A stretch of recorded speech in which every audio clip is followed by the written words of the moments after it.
Hi folks, I'm Andy from Mantic Games, and in this video I'm going to show you how assaulting works in Halo Flashpoint. In Halo Flashpoint, you sometimes need to get a little up close and personal with your enemy and fight in close combat. There are a couple of ways you can assault your opponent. If you're already in the same cube with your opponent's model at the start of your activation, you can spend a long action to have a close combat attack. The other way, and by far the better way, is to advance or sprint into the cube with an enemy model in it, which then triggers a free fight action with a bonus to it. So you could spend a short action to shoot your enemy and take out their shields, do a little damage to soften them up, and then move into the cube, trigger that free assault action, and get some bonus extra dice. This is where the tactics in this game really come to life. Just like in shooting, where we could only use ranged weapons to shoot, in assaulting, we can only use weapons with the close combat or CC weapon type. Let's walk through an example to show how it works in practice. Here we move our Spartan Brawler into a cube with our opponent's Spartan Deadeye, and this automatically triggers a free assault action. Assaulting is a 3 dice fight test X, so as we saw from the standard naming in shooting, this means we roll 3 d8 dice. It's a fight test, so we reference the assaulting model's FI or fight stat, and the X means we need more successes than our opponent, just like the shooting test.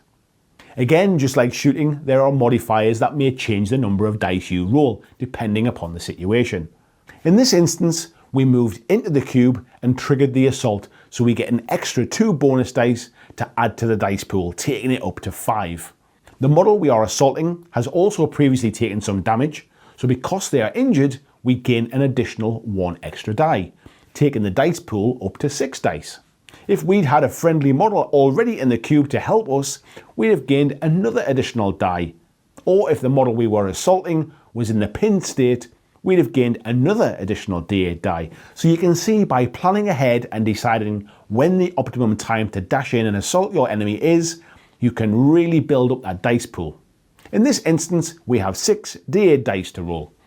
Now, just like shooting, our opponent has to try and survive our assault, and so they will have a 3 dice survive test X. So just like before, they start with 3 d8 dice and are rolling against their survive stat. There are also modifiers to the survive roll in an assault. If this model had a friendly model in the cube with it, it would gain an extra bonus d8 die, and if the model assaulting it had taken damage previously and is considered injured, it would also get a bonus d8 die. In this case, neither of those modifiers are applicable, and so our opponent is rolling just the 3 d8s. Let's consult the profile cards to see what we need to roll to achieve a success.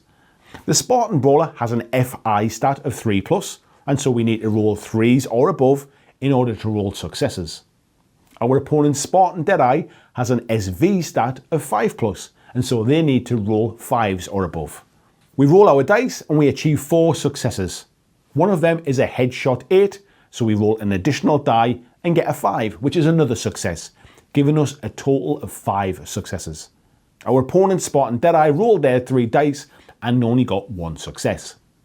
Comparing the rolls, we have 4 more successes than our opponent, and so we start to allocate those 4 hits. Our combat knife has the keyword ESD1, which stands for Energy Shield Depletion, and would automatically remove 1 shield because of the 1 in brackets, if we had a successful hit. However, in this case, the Deadeye shields are already down, so this doesn't do anything. The Deadeye's armor of 2 would ordinarily save 2 hits. However, our combat knife also has AP2, which reduces the Deadeye's armor to 0, and so all 4 hits go through and remove 4 HP. Our opponent's Deadeye only has 3 points of health left, and so they are killed and removed from the battlefield, ready to respawn with full health and shields on their next available activation, as explained in the How to Shoot video. And that's how assaulting works. Join me in the next video where we'll go over how to use command dice.